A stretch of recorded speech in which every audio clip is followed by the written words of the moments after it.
गणेश कछारीखौ बिथांखौ प्रथमावनो बुंनांगोन जे बिथाङा बे बुहुमनिनो सबसे माने लासिंसिं माने मानसि होननानै बुंनांगोन खारन बिथाङा दिनै एडाल्ट फिल्मनि एक्टर बुंनो थाङोबा ब्लु फिल्मनि एक्टर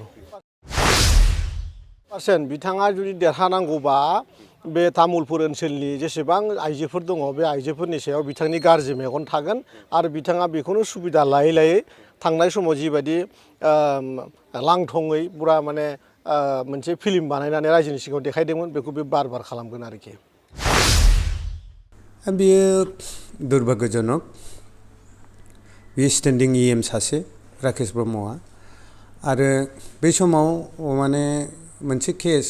मोनसे कनस्पिरेसिनि माने खोथा ओंखारदोंमोन गणेशनि हयथ' बे रेफारेन्सआव बे खोथाखौ बुंदों किन्तु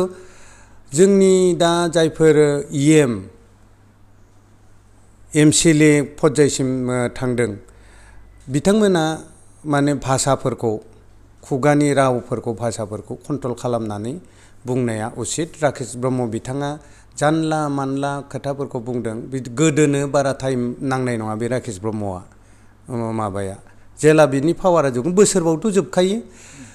बोसोरबा उनाव इलेक्सनाव थांफिननांगौआवनो बे माबानाय नङा बियो सहिस्लाबनाय नङा बे राकेश ब्रह्म बिथाङा ओंखायनो बिदि खोथाखौ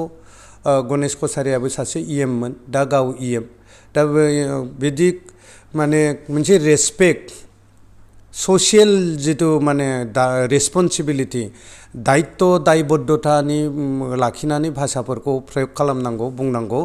आं राकेश ब्रह्म बिथांखौ खावलायदों जाहाथे बिथाङा खुगाखौ एसे हमथानानै कन्ट्रल खालामनानै बुङो। बे समाव गणेश कछारीखौ सक्रान्त खालामनानै सोरबा हिन्जावजों माबानाय बे टाइपनि मोनसे माबा रिउमार ओंखारदोंमोन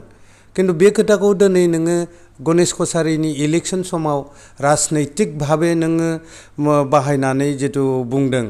बेयो बेसेबां गाहाय थाखोनि मोनसे ल' मेन्टेलिटिनि माने माबा बुजायो।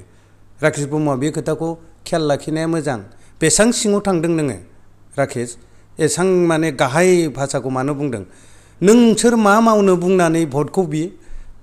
रायजोनि मा मोजां मावगोन UPPLआ जलेन दैमारिया देरहाबा मा मोजां मावगोन भटखौ बिनानै गणेश कछारीखौ फेजेन गणेश कछारीनि बेक्तिगत चरित्रखौ माने रायजोनो खिथानानै भट बिनाया निकृष्ट आखल बियो गाज्रि आखल बियो बिदिखौ मावनाङा आनससियेल नोंसोर दा एकदम टेबोलाव थानानै बोरै एथ' आनससियेल आचरन खालामो बिदि मोनाना आंनि रियेक्सना बेखिनियानो।